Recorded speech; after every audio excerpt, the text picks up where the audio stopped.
Hey everybody, this is Stacy and welcome to Phat Girlz Guide to Survival week 14. So I'm going to wait just a couple minutes and see if we can get more people in here because I'm feeling a little lonely at the moment. So hold on just a second, bear with me. Look at my pretty face here. So anyway, we did release the Phat Girlz logo, and I've got like a little Phat Girlz pen, and here she is back here. I'm loving her like so much. I love her. I have to thank my friend Macy. She's amazing. So anyway, hey Nettie. So let's get started. So welcome to Phat Girlz Guide to Survival week 14. So this is 14 weeks on Weight Watchers, 14 weeks of making a complete and total lifestyle change, and 14 weeks of being the new / old me. So the old me was really kind of not positive, and now like here I am being positive, getting that self-esteem back, chugging along, moving forward. Hi Bridget. So anyway, so my weight update for this week, I lost 1 pound this week, and so now I'm at 289. I'm actually really happy about that because it put me under the 290s this week, so that was awesome. It makes for a total of 41 pounds lost, and that I've lost in 14 weeks. So I'm really, really proud of that, really happy about that. Hi Alicia.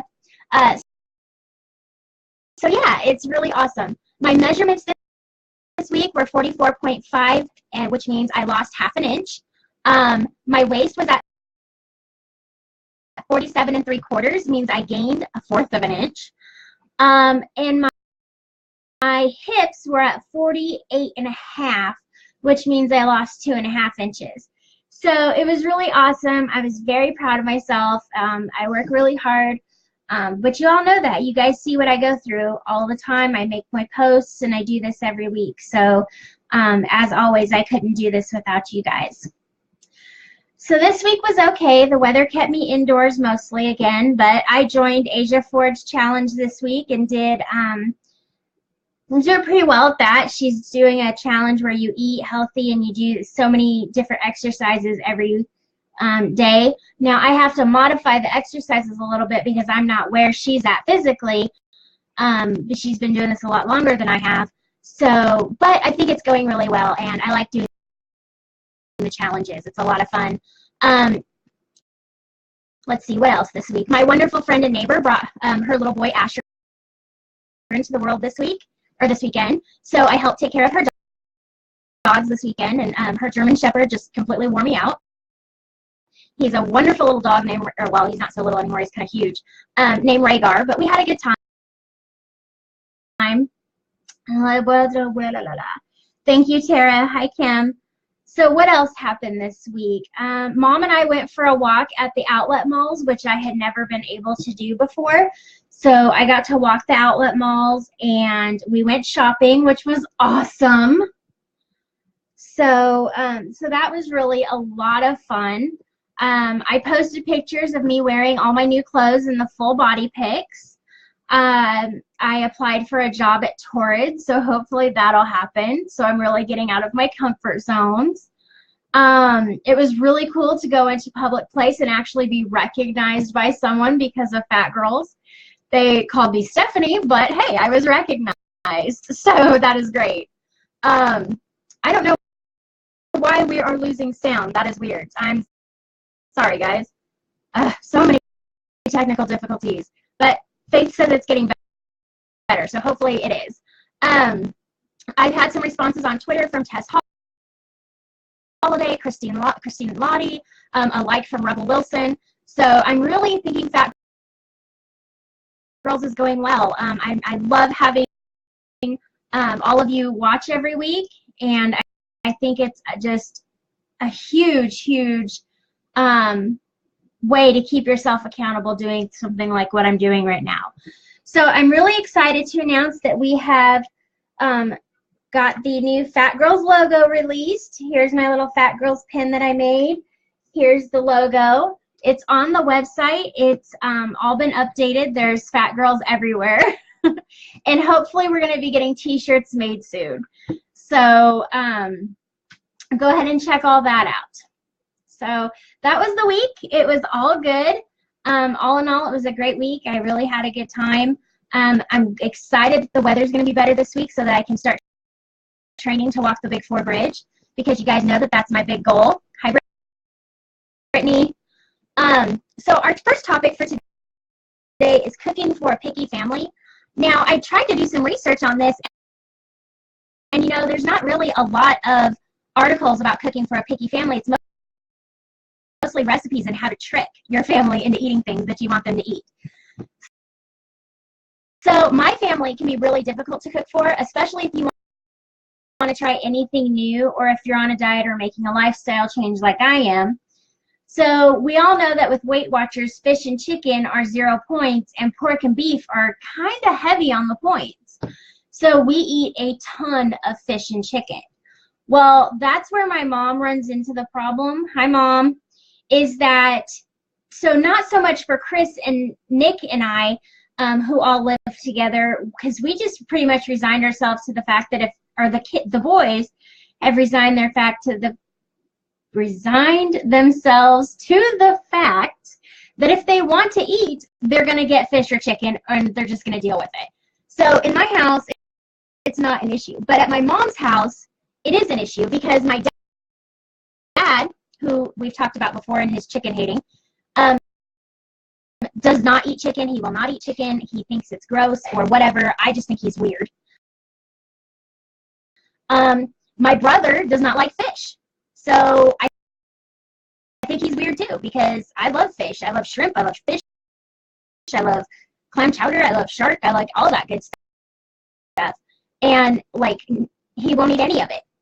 So the two main meats in my mom's house that she can make that are 0 points, she can't make all the time or very often, because nobody wants to eat them, or nobody wants to eat the same thing. Yeah, the sound apparently is not doing what it needs to do today. I don't know what the deal is. Let me check. Maybe the cord is loose.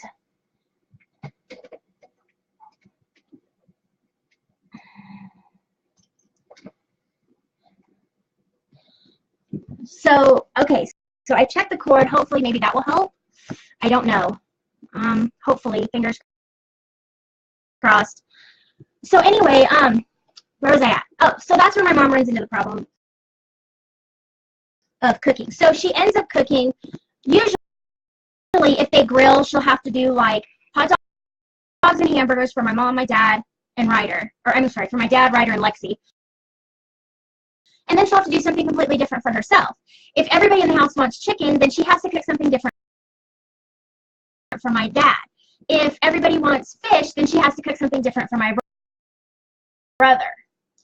Now, in my house, we don't do that. In my house, we just do, if you don't want to eat what I cook, then you get a peanut butter and jelly sandwich. So how do you guys handle picky eaters in your house? Now, I know back in the day, when I was a kid, my grandma Gail would make me sit at the table for hours and hours and hours, because I would not eat it, because I wouldn't eat the stuff that she made. So it got to the point where I would hide food in my pockets or my socks or wherever I could, just so that I could leave the table, and then I would flush it later. So, so that's one way not to handle it. My great-grandma Collins, she would try to just shove the food down my throat on a fork or a knife, whatever, you know? And so, I mean, those are just examples that are bad. That is not what you do. According to my therapist from a few years ago, all that did was give me food trauma. And so I'm sitting here going, yeah, like I need food trauma on top of everything else I've got, right? So we're just going to take that, and we're going to put my little pile of issues over here, or my mountain of issues over here. So food trauma, yes, that's what I have now, and that's why it's hard for me to eat all of these wonderful, yummy things that everybody else loves, apparently. So, you know, now even the thought of eating some things just throws me into a major anxiety attack. Like every time someone mentions goulash or Brussels sprouts, I throw up a little. I'm like, yeah, no. You know, and so those are, like I said, perfect examples of what not to do to your picky eaters. But there's a ton of tricks out there that you can use to get your kids to eat things they don't like. I actually use one of the tricks on myself, which is seriously funny, as I know the veggies are in the food because I'm cooking it. So I'm not real sure how that works, but if I food process my veggies and then mix them in with the meal, I can eat them. But if you put like a plate of broccoli in front of me or a plate of carrots, it's not going to happen. I'm not going to touch it. Especially cooked vegetables, because I don't like the texture of them. It's not good for me. I don't like it. So I food process my veggies and slip them into what I'm cooking. So I'm not sure why this works on me, as I am the cook and like I know it's there, so I'm not really tricking anybody. But apparently I'm dork enough that I can trick myself. So there you go. I'm a dork. I trick myself into eating vegetables. What are you going to do? So again, what are some of the ways that you get your kids to eat foods that they don't like? Now, I'm sitting here thinking, okay, I think we could slip chicken into Dad's meals and he would never know the difference. It's not like he can see it, right?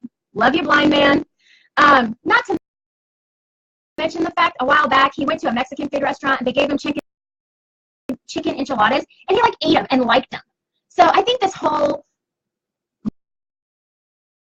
not liking chicken thing is just a way for him to be a pain in the ass.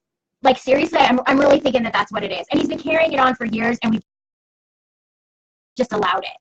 So, Mom, I'm thinking we should slip him chicken. Definitely. I'm going to pick on the blind man. That's terrible. But, you know, it is what it is. So, the Mayo Clinic says not to become a short order cook. They say that you should make your picky eaters stay at the table until everyone is done. They can be excused. Then they can be excused even if they don't eat. Do not make separate meals, as it promotes picky eating. Mom or Dad will make me what I want if I sit here long enough. And I get that. I agree with them at the Mayo Clinic. That sounds about right. They also say to try and make mealtime fun. Serve veggies with different dips, or cut them into shapes, or make foods that are brightly colored. So I'm guessing like you take some food coloring and you throw it on the cauliflower and you make it like hot pink and yellow polka dots, maybe? I don't know. But those are some different ways that you're supposed to be able to get your picky eaters to eat. So these are all great tips for kids, but there were no tips out there for picky dads who don't eat chicken. So all the research I looked at, and there was not a solution for picky dads or picky adults, just ways to trick them. So I guess for now we just have to deal with them. And, you know, like I said, I just found a bunch of recipes where you could hide the vegetables or hide the chicken or whatever. So you guys come and give me your tips and your tricks for picky eaters in the family, because we could really use those. Definitely need the tips for the picky eaters. So our second topic is rewarding yourself. Is it a must? Well, we have talked about rewarding yourself for all your hard work. We've talked about how I reward myself every time I reach a goal. Well, sometimes you just don't feel that you need to reward yourself. There's nothing you want or nothing you need. Now, to me, a reward is not supposed to be something you need. It should be something you want. But my mom does it a little differently. She goes by what she needs first, and then she'll go by what she wants. But right now, my mom is going through not feeling the need to reward herself, which I think is great, because she's now lost 40 pounds. And I asked her what her next reward was for herself, and she said she had no idea, that there was nothing she wanted or needed at the moment, except for maybe a very long vacation. And I'm sitting here thinking, we all need a really long vacation, right? I mean, who doesn't need that? So do you have to reward yourself? No, you do not. Because maybe your reward is just knowing that all of your hard work has paid off. For some of you, that may be reward enough. Now, for me, I want stuff. I want to make rewarding myself. I don't want to make rewarding myself with food a habit by any means. So I don't reward myself with food. Instead, I get stuff because I like to be able to hold on to my prize and hold it in my hand and play with it and go, my precious. You know, I totally dig the rewards for when I meet my goals. But some people just don't need to do that. So what about you guys? Do you feel the need to reward yourselves when you reach your goals? Or is your accomplishment reward enough? If you reward yourself, how do you reward yourselves for reaching your goals? Do you reward yourself with food? Do you go buy that nice new coat you wanted? Speaking of which, I love my new coat, Fight Like a Girl. Thank you, Mom. Do you reward yourself with food? Do you reward yourself with, my mom says she wants a cheeseburger. So, you know, I agree with her. Like, I totally want a Baconator from Wendy's, and I have avoided Wendy's like the plague. I was getting my nails done, Faith. You're right. I was getting that is a good reward. I think it is a great reward. I was getting my nails done like you do, Faith, but unfortunately I have something wrong with me that does not allow them to stick for like longer than like a week and a half. So, and it's been that way my whole life. They just start popping, they start lifting at about a week and a half, and then by week 2 they're just off. So I just quit doing it because all it was doing was harming my nails, and now my fingers hurt because my nails are so bad. So I'm going to continue to get pedicures though. Pedicures are awesome rewards. So I think I am all for rewarding myself. I want, like I said, the reward that I can hold in my hand, my precious. But what do you do to reward yourself? So that was the end of topic 2. Let's see. I have a little note here. It says that I would like to do a questions and answers video, a Q&A for Phat Girlz. So you guys, message me your questions, message me your comments. If you want me to keep it anonymous, that's fine. Just let me know. I'm going to print them out, and then I want to do a video of questions and answers. I think it'll be a lot of fun. So start sending me those questions and comments right away. Let's see. What else this week? Dad's words of wisdom this week. Don't let idiots diminish your joy. He says people are stupid and they're going to be stupid, so don't let them affect you. And I kind of think he's right. And the reason I think he's right is because all of these people that body shame us. Hi, Asia.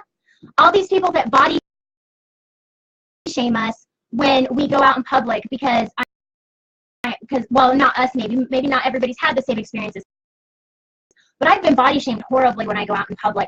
And people that body shame you, they're stupid, they're bullies. And so don't let them affect you. People that want to ruin your smile and take it away, don't let it affect you. So that's what he means by don't let the idiots diminish your joy.